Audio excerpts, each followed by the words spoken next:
Estamos acostumbrados a que presidente que entre asumiendo su cargo nos diga: nos va a ir bien, las cosas van a mejorar desde hoy día, no se preocupen, desde mañana todo cambia, comenzamos un nuevo mundo, etcétera, etcétera.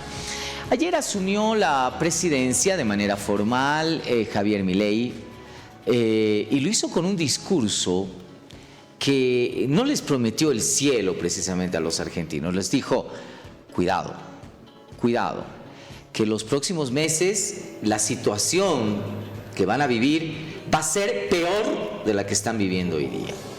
Así de sencillo. Indudablemente dijo, muy al estilo de la época de Víctor Paz Estenssoro, no había otro remedio cuando Víctor Paz Estenssoro dijo: Bolivia se nos muere.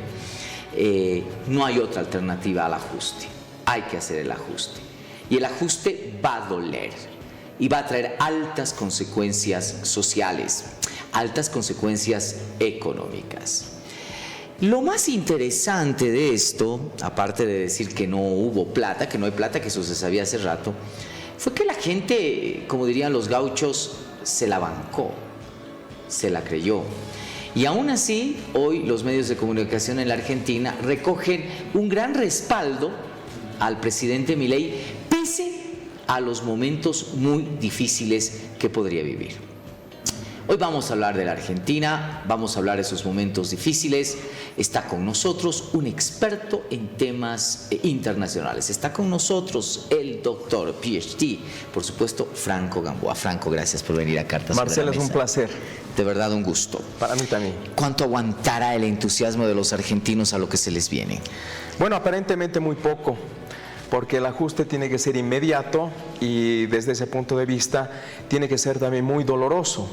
Se dice que ya en este momento 40% de la población, 4 de cada 10 argentinos son pobres. Esto significa que no pueden subsistir llegando al fin de mes para pagar las cuentas mínimas, agua, luz, teléfono, gas. Y por otra parte, la reducción del tamaño del Estado. Supuestamente hay 18 ministerios y los va a reducir a 8 o a 9. Ya los redujo esta mañana. Los ha reducido, pero ayer en realidad. La reducción del número de ministerios no significa que el Estado definitivamente va a ser más pequeño, ¿no? Tampoco significa que el Estado va a ser más eficiente y definitivamente no significa que un Estado más pequeño va a solucionar el problema de la hiperinflación y el crecimiento económico. Esto ya está demostrado en los ajustes de comienzos de la década de los años 90. La dolarización tampoco es una salida alternativa. Está dudando Milei. Vuelve a dolarizar la Argentina. Fue una experiencia que Carlos Saúl Menem ya la puso en práctica y fracasó. ¿Qué es lo que hacemos? ¿Va a cerrar el Banco Central? Eso todavía es un dilema. Mientras tanto, la crisis es galopante.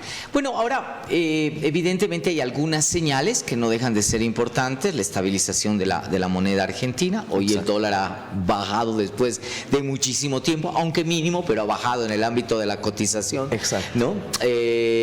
Tienes la gente optimista, ¿no? Hoy día se veía y se hacían las notas, la gente salía a las calles. Pero yo digo, el gran problema es generar una expectativa de cambio y que durante los próximos 3-4 meses tengas un resultado adverso, que además Milei ayer en su discurso lo decía, ¿no? Exactamente. Pero además adelantaba un hecho que me parece muy importante en la lectura política. Decía: aquel que para, aquel que no deja circular, no recibe paga.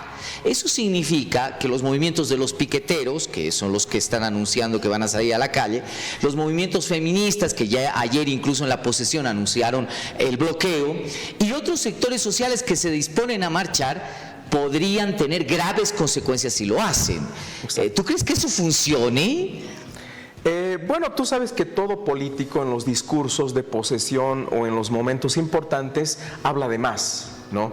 Entonces, Milei, por supuesto, ha utilizado como en la campaña un discurso muy fuerte, confrontacional, digamos, punta de lanza, ¿no?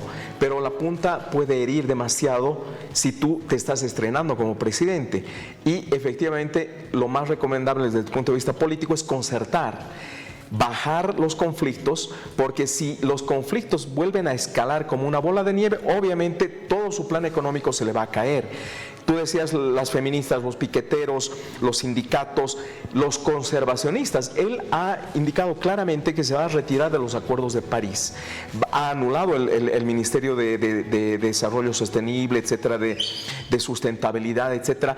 Pero no puede él, de alguna forma, ir en contra de una ola proteccionista del medio ambiente que definitivamente agrega un problema más al crecimiento económico. Es decir, no puede plantear, como en los años 90, un crecimiento industrial o exploración en vaca muerta, explotación irracional de los recursos hidrocarburíferos sin la protección del medio ambiente. Están las comunidades rurales, están las comunidades indígenas, y todo esto es una escalada que es una bomba de tiempo que puede reventar cualquier momento. Entonces, no es tan fácil. Él puede hacerlo discursivamente, pero en los hechos tiene que concertar y pacificar. Ahora, el hecho básico es de que ayer Milei ha dicho, es una gran carga.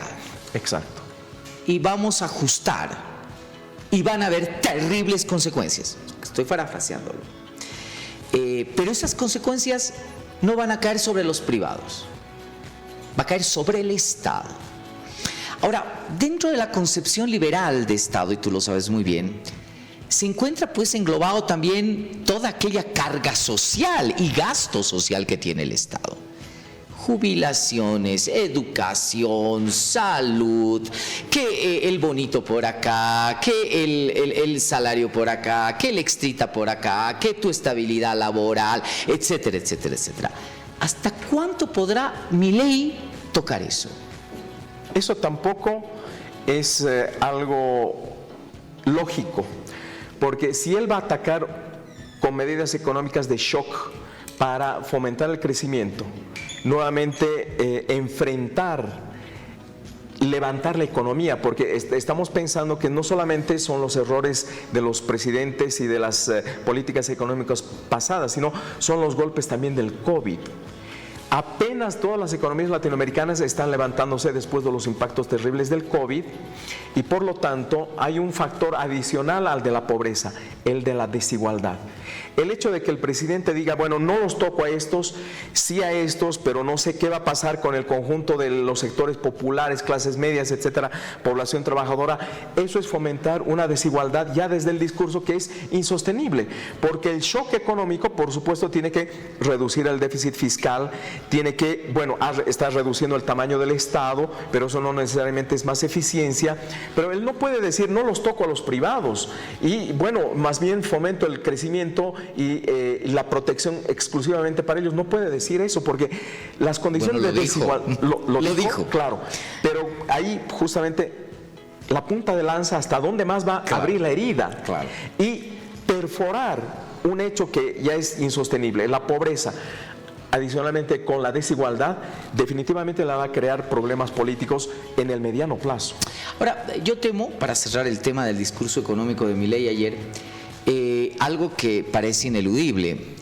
Milei hizo mención a la policía y la llamó un poco a ser guardiana, no solo de en contra de la inseguridad, sino me da la impresión también ante inminente escenario de conflictividad social. Recordarás tú que cuando aquí el 21060 se aplicó, no hubiese tenido éxito el 21060 si es que las Fuerzas Armadas no hubiesen entrado en medio. Hubieron 2 estados de sitio de por medio. Hubieron dirigentes confinados en plena democracia. Acuérdate, Colchacá, algunos estuvieron en un lado Colchacá, en el otro estuvieron en el Beni. ¿Te acuerdas? Se los mandó ahí, Lechín se los agarró, se los mandó ahí, cállense y nada. ¿Tú crees que ese es un escenario posible en la Argentina también? Definitivamente. Y no olvidemos también lo que el doctor Paz en el 85 también dijo. Las circunstancias están por encima de las ideologías. Entonces, Milei tiene que calcular muy bien. No puede ser un libertario, un liberal a ultranza, un derechista extremo con la ideología, digamos, en la mano y en la boca, cuando las circunstancias piden otra cosa: reconciliación, pacificación, pero sobre todo enfrentar la desigualdad. Desde este punto de vista, por supuesto que no podemos con la ideología liberal utilizar una varita mágica y cambiar las circunstancias de hecho. Son ciclos, además, Franco. Exactamente, son ciclos. Exactamente. El liberalismo ha llevado a grandes desastres económicos también en la historia. La dolarización, la privatización. Por supuesto. Entonces, volver a repetir el mismo esquema, ¿no? La misma partitura para tocar desafinada las notas que han fracasado con el neoliberalismo, la tiene que repensar 50 veces, Milei. Yo creo que eso es algo importante, ¿no? Reflexionar que son ciclos. Exacto. Ciclos económicos que te dan diferentes panoramas en la historia. Franco, el liberalismo fue causante de las grandes crisis económicas, como también fue el estatismo. Exacto. ¿Verdad? La intervención excesiva del Estado en la economía también ha sido un fracaso. Exacto. Ya tenía que venir al liberalismo a salvarlo. Y muchas veces el estatismo ha tenido que venir a salvar las crisis que ha provocado el liberalismo, ¿no? Entonces, de pronto hay que hacer un equilibrio de reconciliación entre políticas proteccionistas, política social para enfrentar la pobreza y la desigualdad, y obviamente un shock de mercado que permita reducir el déficit fiscal, pero no sabemos. Todo ha sido discurso. De momento, la política, el plan económico Aguántate no está parqueado. 8 horas. El equipo del gabinete de Milei ha anunciado que mañana a las 9 de la mañana, hora Argentina, saca el paquete económico. Y yo creo que no solo la Argentina está expectante de las características de ese paquete económico, sino todo el mundo, ni siquiera la región. Todo el mundo estará atento a decir qué paquetes económicos durísimos va a darnos Milei. Mañana a las 8 o 9 de la mañana todos estaremos ahí sapeando la televisión argentina para saber cuál es el mensaje y cuál la decisión que ha tomado Milei en el ámbito ya económico. Ahora sí, en la cancha. Y con guitarra, ¿no? Ahí definitivamente. Vamos a hablar del tema de relaciones internacionales, que es una de tu expertise, Franco. Ayer Karina Milei fue la que se robó el show. Definitivamente, porque lo manejó a Javier Milei como si fuese su hijito, ¿no?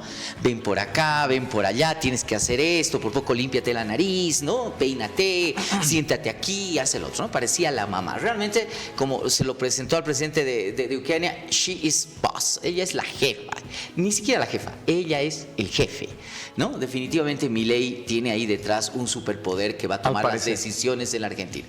Fue Milei, sin duda alguna, el personaje, pero hubo un personaje que creo que se robó las cámaras, el presidente ucraniano. ¿Qué significa la presencia del presidente ucraniano en una ceremonia tan importante para la región? No creo que haya sido una presencia de gusto, creo que ha tenido un simbolismo muy importante. Así es.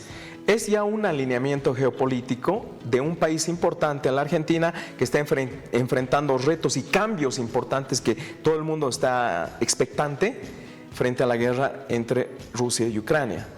América Latina ha dado una especie de respuesta muy heterogénea, algunos a favor, en contra, con indiferencia, pero como estamos tan lejos de la región, ha pasado de alguna forma desapercibido el conflicto, sin los costos, bueno, con excepción de los costos económicos por los niveles altos del petróleo, etcétera, y el impacto económico en el mercado, ¿no?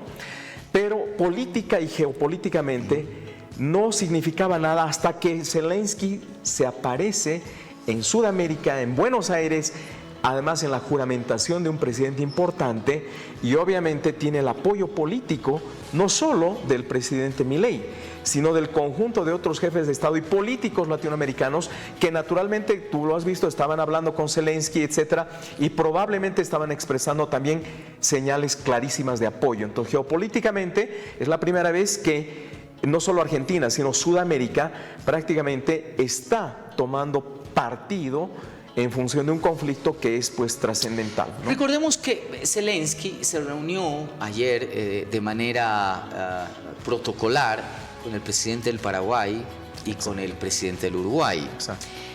Te hago la pregunta porque estamos hablando de Argentina, estamos hablando de Paraguay, estamos hablando de Uruguay, y eso indudablemente suena a Mercosur. Exacto. Y estaríamos hablando de una correlación mayor que buscaría Zelensky, sin duda alguna, de apoyo ya no individual o, si tú quieres, bilateral, exacto, sino multilateral en exacto, el plano de América Latina. Y este multilateralismo es geopolítico y definitivamente, bueno, estamos haciendo hipótesis. Parece que la estrategia de Zelensky es penalizar económicamente mucho más a Rusia, que ha penetrado también de manera muy importante con China en América Latina. Eso es lo que te iba a decir. El Mercosur y otras, digamos, joyas comerciales que tenemos con estos países como China, Rusia, etcétera, obviamente se van a empezar a soliviantar, ¿no? Van a empezar a debilitarse. Y la presencia del presidente Zelensky, probablemente otros compromisos, pero ya el acercamiento geopolítico va a marcar algún tipo de influencia a favor de Ucrania y en contra de Rusia. No nos olvidemos que esa imagen contrasta con la imagen de hace muy pocas semanas, muy pocos meses, de Alberto Fernández reuniéndose con el presidente Putin de Rusia, ¿verdad? Exacto. Ahí como que y le este ha es dicho, un vuelco de timón, o sea, pero aquí drástico. olvídate, hermano, Exacto. le ha dicho Alberto Fernández. Aquí vamos a borrar todo lo que has hecho y nosotros nos estamos alineando en otra dirección. Finalmente, qué rápido ha sucedido el tiempo, Franco, Bolivia.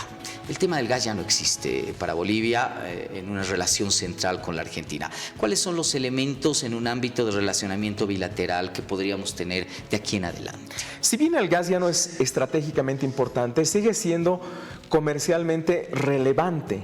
Entonces, definitivamente le tenemos que seguir vendiendo el gas. Los cupos se han reducido y esperemos que la capacidad productiva de YPFB pueda responder a la demanda. Creo que en términos comerciales de la venta del gas se van a mantener calientes los lazos entre Bolivia y Argentina. Está el tema del litio. Definitivamente ahí hay un interés estratégico que creo Milei no lo va a dejar fuera de foco, ¿no? El presidente Fernández con Luis Arce, con México, han adelantado ya conversaciones. De tal forma que el litio estratégicamente es importante y veremos cómo nuestro país puede no solo contribuir, sino también tener el olfato en el mediano y largo plazo de actuar estratégicamente con la Argentina, porque también está Chile, ¿no? Entonces, veremos si Milei se alinea más con Chile, con digamos, nuestros enemigos sempiternos, ¿no? Y veremos si es que se mantienen más bien los lazos de amistad y de apertura. Yo te lo planteo así, te lanzo la moneda porque el tiempo no lo tenemos más, pero el tema migratorio podría convertirse en algo central. Exacto. Después de que Milei te ha dicho dos cosas. Uno, que la Argentina ya no puede con la inseguridad ciudadana y le ha echado la culpa a la migración acerca del tema de inseguridad ciudadana. En pocas palabras, venezolanos, colombianos y bolivianos son los causantes de la gran inseguridad que tiene la Argentina. Y ha hablado del tema migratorio en el sentido de que la Argentina ya no puede seguir recibiendo de manera alegre tanto flujo migratorio. Lo dejo ahí pendiente, pero por ahí en los próximos meses se podría convertir en tema central. Exacto. Y además el tema del narcotráfico. Milei también fue muy drástico en decir que, bueno, estamos en una decadencia total, el narcotráfico ha penetrado las instituciones, que es verdad. Entonces, ahí también hay un tema de la agenda bilateral Bolivia-Argentina que sin duda va a dar mucho que debatir y analizar en los próximos Siempre es un gusto conversar contigo, Para mí también, Marcelo, de verdad, un gusto un privilegio. estar aquí.